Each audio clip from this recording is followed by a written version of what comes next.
Mexico City, Mexico. Marco Gil howled in pain when he learned his wife and child were trapped under rubble in the town of Jojutla, Morelos after a 7.1 magnitude earthquake struck central Mexico. When he arrived at the scene, he witnessed his brother-in-law and a soldier go deep inside a hill of rocks and concrete blocks where a house once stood in a desperate attempt to pull his loved ones out. The men, like moles, took turns making their way through collapsed walls and ceilings while trying not to inhale too much dust, vapor and leaking gas. My wife was hugging, protecting my baby when they found them, he tells me. Once outside, after retrieving the bodies, Marco saw the soldier break down in tears. His uncle snapped his camera, capturing the young man in green covering his face in anguish as bystanders recorded on their cell phones. The image has now gone viral after Marco published it on Facebook along with a message addressing the soldier. "Thank you because without knowing it you gave me the chance of saying goodbye to my wife and daughter," he wrote.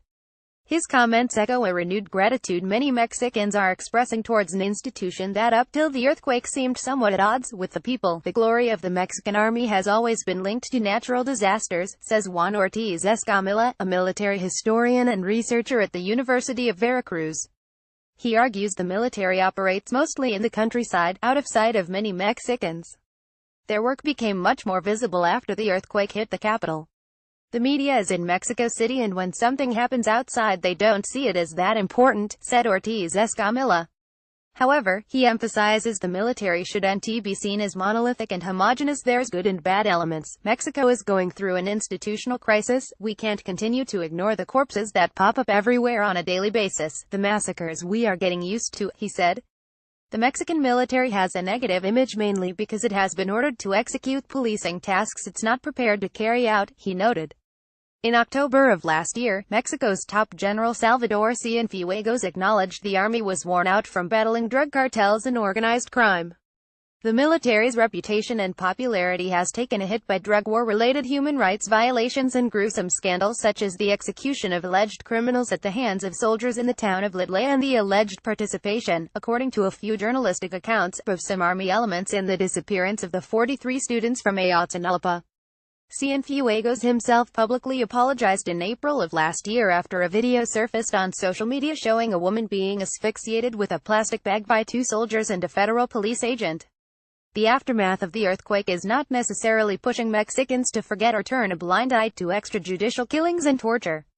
They are simply seeing the country's men and women in green in a different light, according to Raul Benitez, a security expert and researcher at UNAM University. The Army's public image has been in crisis since 2014, he said.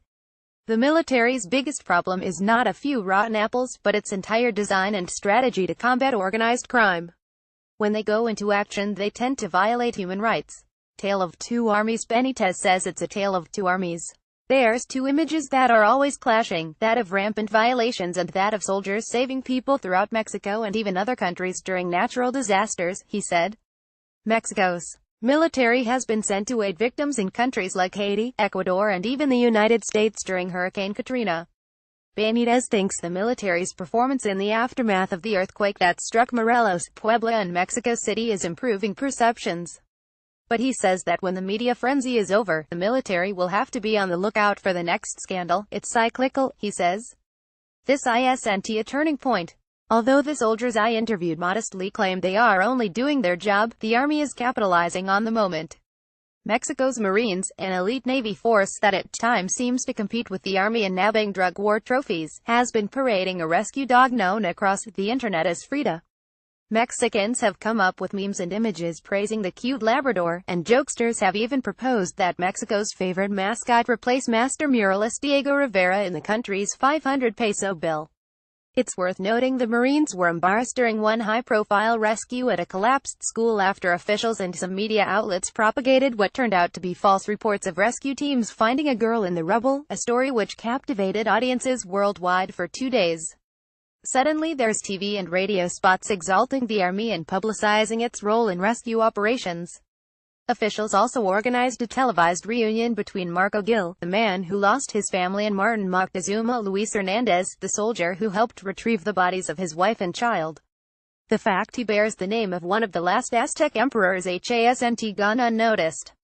These weren't mere photo ops, the images and emotions were real, helping unite a country when it needed it Most Mexicans are digging it and the army is feeling the love. When we arrived, got out of our vehicles and scouted the area, people greeted us with a lot of warmth. Some applauded, others offered words of encouragement, says Manuel Garcia Marcillo, a Mexican colonel who conducted rescue operations in the Mexico City neighborhoods of Condesa and Roma. This is our friendly face. It was mostly here where residents, volunteers from all over town, professional rescue workers, organizations such as the Red Cross, police and military were seen working shoulder to shoulder. Human chains were formed to clear the debris and people ran up and down the streets offering water bottles and food. Marcillo's team worked with community groups and volunteers for 72 hours searching for bodies in the rubble of a collapsed building in Amsterdam Avenue. Once all bodies were retrieved, it was here where soldiers, rescue workers and bystanders chanted the Mexican national anthem to honor the dead. The colonel says even the people that were grieving the loss of a loved one took time to thank the soldiers. Marcillo, who as a young man joined Mexico's military academy a few days before the disastrous 1985 earthquake, claims morale is high amongst his troops. However, he seems aware of the context.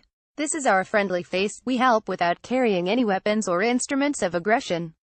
Those who know and have been in the army insist the earthquake can make a lasting difference in people's views. Great fires can burn the bread, but they can also bake it, said Hector Sanchez Gutierrez, a retired general. We are coming out of this crisis a lot stronger, he added. In photos, the destruction left by Mexico's strongest earthquake in a century. Military personnel watch the Hotel and Centro, affected by an earthquake in the municipality of Matias Romero, in the Mexican state of Oaxaca. Photo Efi Angel Hernandez Univision injured being treated in streets of Juchitán, Oaxaca. Photo AP Luis Alberto Cruz Univision Mexican soldiers move debris in Juchitán. Photo AP Luis Alberto Cruz Univision Deslizer a key greater than a man in wheelchair in front of a house damaged by the earthquake, in Juchitán, Oaxaca. Photo AP Luis Alberto Cruz Univision Mexican soldiers carry out rescue work on a collapsed building. Photo AP Luis Alberto Cruz Univision view of the interior of a parish house destroyed during an earthquake near the border between Guatemala and Mexico. Photo Efi Angel Hernandez Univision Deslizer a key greater than the windows of a Catholic church damaged during an earthquake near the border between Guatemala and Mexico. Photo Efi Angel Hernandez Univision